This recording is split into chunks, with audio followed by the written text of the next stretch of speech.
Welcome to the Voice of the Coast. I am your host, Danica. Along with me, we have the Chief of Morgan City Police Department, Chief Chad Adams.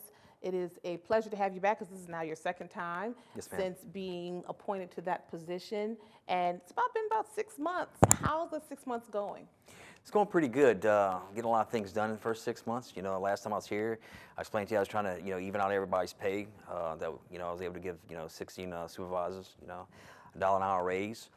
So we got, that taken care of, and then went to work on our pay raise and get that in motion as well. And sitting down with the mayor and council and coming up with a plan to be able to bring our pay up, because we're so far behind at the police department and the fire department. We're so far behind, and come up with a plan, and 6 months later, here we are, and it's passed, and our guys are ecstatic, they're happy. That has to be something to kind of brag about. I mean, Yes, ma'am. 6 months in, and you got a ma'am. pay raise for these officers, and I'm sure the morale likely has kind of gone up. How do you think the morale is in the office because of this tax? So I planned a meeting on a Tuesday after, not knowing how this was going to turn out, and I met with all my officers and my staff, and everybody's excited. Everybody's kind of hanging in there to see what's going to happen. And I think the morale's up. I think they see that we're going in the right direction. Yeah. So that's good. So with that, let's just talk about, because look, I think 87% of people who voted said, yeah, they deserve a raise. With that, there have been some concerns about diversity and inclusion, right? Just Correct. as far as bringing in more women, bringing Correct. more people of color. Do you think that maybe you will have that opportunity to address that with this tax passing, getting people to come and start working for the police department? Because now, hey, look, we have a competitive salary. That's right, exactly. Yeah, and that's what I'm hoping on. We'll get more people applying, because that's the biggest problem we had was the pay. And I'm looking to hire at least 2 more officers now, so I'm hoping that we'll get some more applicants that come in. Make the department more diverse. Mm-hmm. Yeah. So there are some other changes that you have made within your department, and we were kind of talking a little bit about that. Moving dispatch, what would that do? Moving the dispatchers from the admin side of the building to now in the corrections side? Yes, ma'am. So looking at a financial plan coming into the door, one of the things is that we're housing 80 to 90 inmates a month. We're no longer housing those inmates. We're only housing our city inmates. So that's an average of 10 to 15 inmates a day. So what I've done is turn around, move dispatch from the admin side, put them back in the jail, in a correction facility where they were, back in their original office. And I'm able to minimize the staff. I had 9 correctional officer spot, and I turned around and I took 2 of those correctional officers to help fill the gap on patrol, send them to academy. So that's going to fill some of our overtime, stop some of our overtime, and save a lot of money. Okay, so definitely fast track into getting to become a police officer is going through dispatch. Yes. Okay. I just was curious as to, was this something that kind of their aspiration to do, like as far as and I mean, it saves money? I mean, what was the reason for going that route, I guess? Moving everybody over, is what Jackson? And also bringing them in and sending them to the academy. Yes, 2 of the gentlemen were kind of young when they applied. Okay. So I talked to them and said, hey, look, just to kind of get your feet grounded, let's try corrections and see if that's what you like. And if you do, then later on we'll look at it. It's kind of come a little sooner than we thought. But yeah, so it worked out well for those 2 officers. Okay, and that's what I want to know. What was what went into that decision, Yes. to do that? Okay, I'd like to know some other new things that are going on. I know we talked last time about the DARE officer, Officer Carl, who I can't remember his last name. I apologize. Johnson. Yes, he is the DARE officer. But the school board actually passed a measure where they would partner with some, like the municipalities or the police departments, and actually have someone for each department. From each department, but the SRO, school resource officer, and that is Carl Johnson. So how's that cooperative endeavor agreement? I mean, how's that working out? It's working out really well. Our goal was to have our police officer that's normally in our community, in those schools, getting to know those children, and vice versa. The children knowing that officer one-on-one every day, seeing that same officer in the school, and they know if they need something, they can go to them. It's working out really well. Okay, awesome. as far as hiring, do you think any of those you'll start hiring because of the new tax that has passed? I think so. I think so. I think one lady that we talked to with Captain Augman at the school, I think she reached out to Captain Augman about, when she does graduate high school, that she wants to become a police officer. So, Getting them young. Yes. So that's awesome. Good. We'll take a short break, but come on back right here on the Voice of the Coast.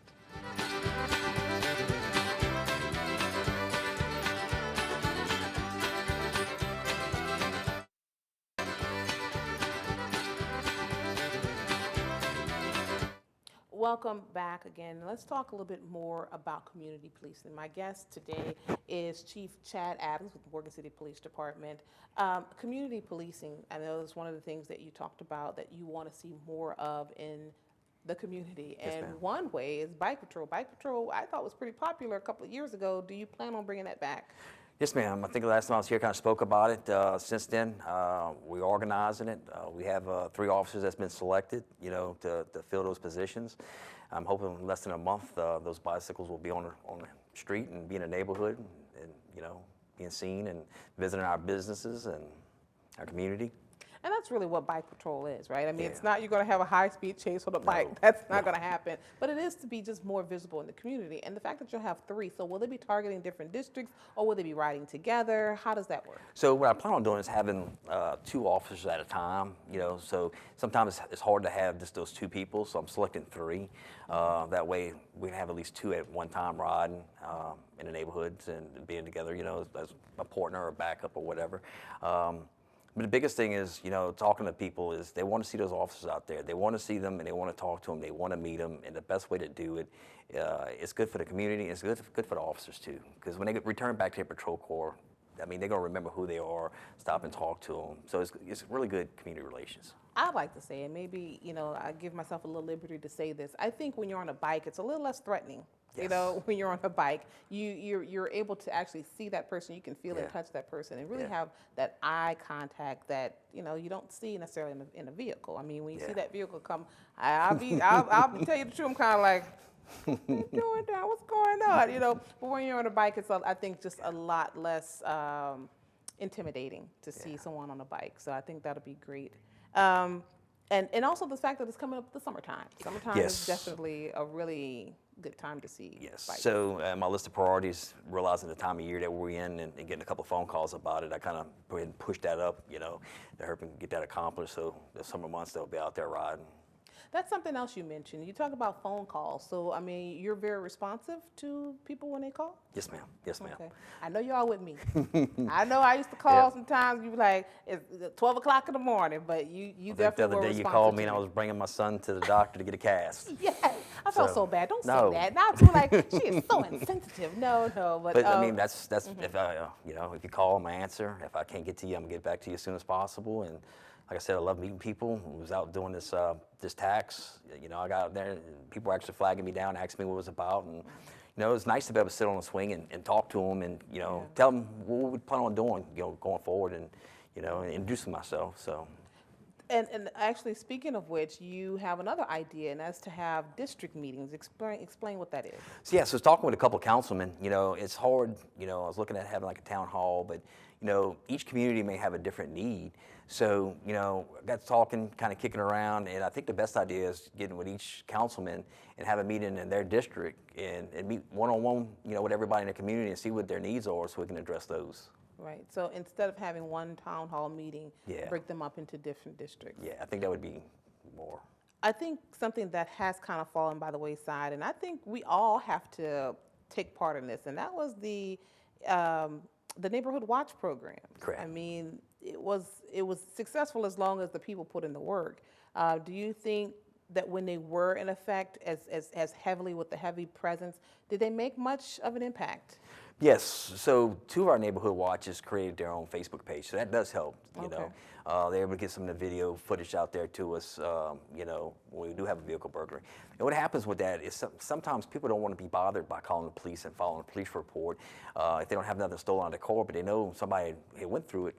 But if they see other people out there in the neighborhood having the same issue, they can call, kind of get them to call and report theirs as well. And sometimes multiple calls and multiple investigations going on, we're able to find out who the suspect is. You know, they may have their face covered, have a mask on, going into somebody's patio in one video, but the next video they may pass by and go into somebody's patio and not realize they didn't cover their face again. So, Wow, yeah. and sometimes our detectives, I mean, they'll knock out, 5 burglaries, investigations like that at once, they make 5 arrests. And it seems like I kind of know the answer to that. Do you think that the reason for some of these burglaries is drugs kind of an influence?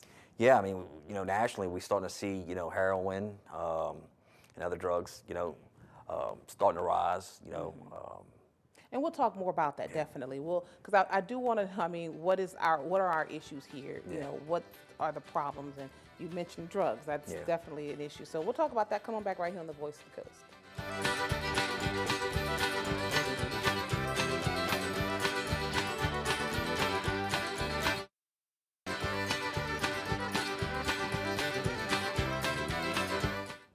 Welcome back to the Voice of the Coast. I am your host, Danica Long. With me, my guest is Chief Chad Adams. Let's get right back into it. Yes, ma'am.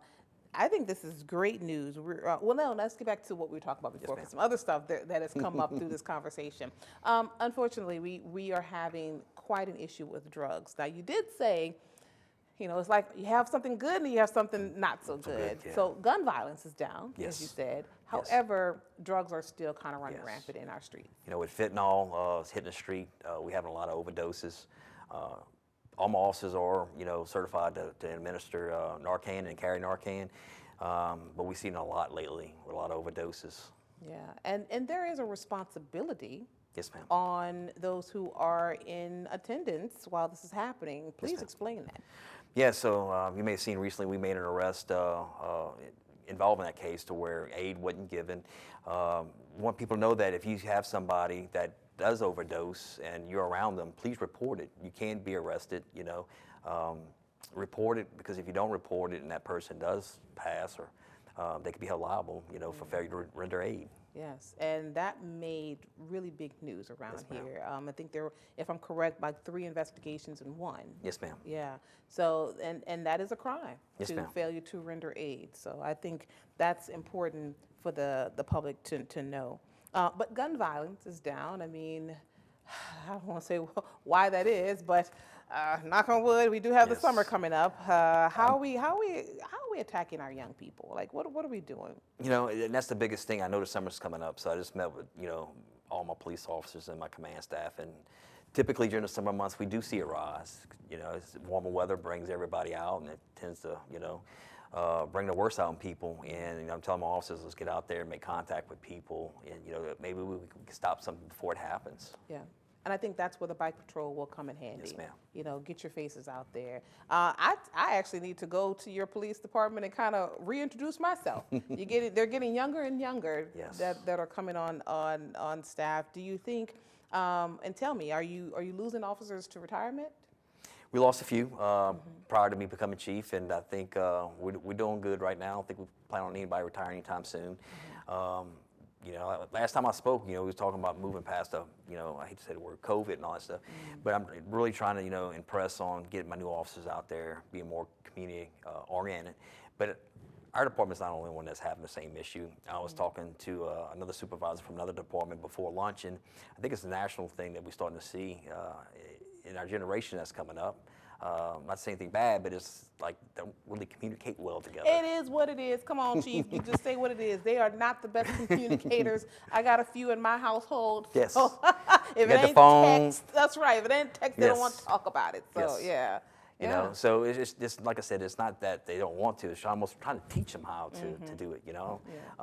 We just had a law enforcement day that was put on, and it's like, I don't know, like get together, y'all should be enjoying this, and they are, but it's Yeah. their own. They all sit at their own little tables, not really socializing. I'm like, come on, Yeah, and that's important. That's also Yes. important when interacting with the public. So, Yes. maybe have to force their hand, Yes. put them out there. My mama said, go on in that store and take care of business. Come on out. That's what my mom did for me. So might have to do, take the bull by the horns and just kind of throw them out there. Yes. So awesome. Well, let's talk a little bit about this new canine. Speaking of young, you have a new Yeah. young canine coming on board. Yeah, K9 Milo is going to get a new handler. He's in school right now. In fact, he just finished academy, and he's spending 2 to 3 weeks in K9 Academy. There's going to be another bit of benefit to the police department. Unfortunately, a lot of times we get alarms that go off in the middle of the night, and only 1 or 2 officers have to search these buildings. On the safety aspect of it, it makes it really nice. It's safe for the officer too. You know what I'm saying? To be able to enter that building and have a canine with them. Right, right. And Milo's pretty new as well? Yes. Okay. Yes. All right, well, good. So you look like you're starting to build, Yes. under your tenure. You're building your department. Yes, ma'am. Okay. All right. Come on back. We've got much more to cover right here on KWBJ TV 22. And while I have your attention, make sure to subscribe to us on Facebook. We are KWBJ TV 22.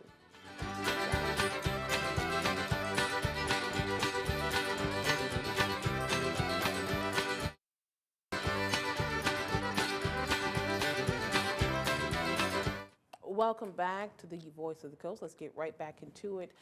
Trainings. Again, like like I said, you're building your department. How often are trainings? Particularly, I know school is winding down, but active shooter was. I mean, it's. I think it's the top of our list right now, Yeah. going into the summer months. I've had a couple of people come meet with me to make sure that we are trained and that we are able to respond to those situations. So we're working on to have all our officers go through a training program this summer that God forbid that we have that kind of situation, that we ever respond. Okay, and trainings are going on all the time, Yes, right? ma'am. Yes, ma'am. Okay. Something you mentioned, business owners really pitching in to help the department. Yes, ma'am. Enough for a new side-by-side to Yes, be ma'am. purchased. Yes, ma'am. Yeah, nice. They gave me the donation, said, hey, look, go buy a new side-by-side. So y'all see that out on the street pretty soon, rolling around. And, we talk about community policing. I was kind of holding that to the end. My days that towards the end of the evening, I think, trying to get those officers to get out there in the community. I'm going to, load a few of them up on the side-by-side and go ride and talk to people. It's kind of like the same thing as a bike. Get out there and, talk to Yeah. people and visit. And you can, it carries what, about 6 people? 6 people. Okay, yeah. So yeah, I think it's just visibility. Yes. If you're out there, they know who you are. Look, let me talk about. I have a little something. I'm a TikTok head. At night when I can't sleep, I get on TikTok, and I just see a lot of some of these police officers. They're in the community, and the people know them by name. Yes. And in those areas, crime has been reduced, and a lot of that is because we know Officer so-and-so is going to be around here shortly. We'll be making his or her round, and we feel comfortable. And we feel comfortable approaching this person saying, hey, look, I got some issues going on, such and such, and now an investigation has ensued. Yes, ma'am. So I think if you're out there enough, people will get to know you, get to know that you're a friendly face. And so I think you're heading in the right direction. Appreciate that. But let's talk more about the businesses. There's going to be some kind of this new effort? Yeah, so the business owner met with me and said, hey, look, Chief, I got a couple other business owners that want to make donations. Give me a list of things that you need that you can't possibly buy this year with your budget. So I'm working on that right now, and hopefully within the next month or two have that accomplished. One of the things I'm looking at buying is less lethal weapons. Like I said, they have more than just a taser or OC spray, things like that. We're looking at moving to having the outer vest carriers for the officers, kind of like the load bearing. So they're starting to buy those now with some of the money I was able to get as donations. Okay. Let's talk about National Night Out. Yes, ma'am. This will be your first National Night Out as chief. What are you looking forward to this October? Look, I'm looking to have a good time, good weather. We always bring a good draw to Lawrence Park when we have it there. Have food, music, normally give away bikes, fishing poles. It's another good community event to come out there, especially with the youth. Right. And of course we have, the summertime. I mean, I asked if there were any summer programs, but typically during the summertime, you actually kind of, I guess, outsource your officers to go Yes, to sir. Yes, different programs that might be in the city, and they can just give you a call and say, hey, we'd like you to come over to, to where our kids are. Yeah, just talking to the library here the other day, like, hey, summertime's coming, we want Dally, and Dally's our yellow lab. Everybody loves Dally, really friendly pup, and so we do things like that during the summer. Of course, we have other officers like Officer Carl Johnson, and them will go out there and speak to the kids, at different camps they have. Something I don't think I've ever asked you is about open door policy. Would you say you have an open door policy? Yes, ma'am. I can tell you this: if you come in and I'm not in the office, because I do, I'm all over the place. My secretary knows. Take a picture of the message, send it to me, so as soon as I get finished what I'm doing, I can return the phone call. Yeah. How's that going? Are going people good. taking advantage of that? Yes, ma'am. Okay. I think people like to be able to come in the office and talk and have their voice heard. Yeah. Okay. Well, thank you. As always, it's a pleasure. Thank you so much. And don't be a stranger. Come on back anytime because, of course, I want to know an update. Yes, ma'am. All Yes, right. ma'am. Thank you for having me. Thank you. And for you at home, please make sure to subscribe to us on Facebook. We are KWBJ TV 22, but also we're on YouTube as KWBJ Live. Just come on back here for another Voice of the Coast, and we'll have another very special guest just for you. I am your host, Danica Long. Y'all take care.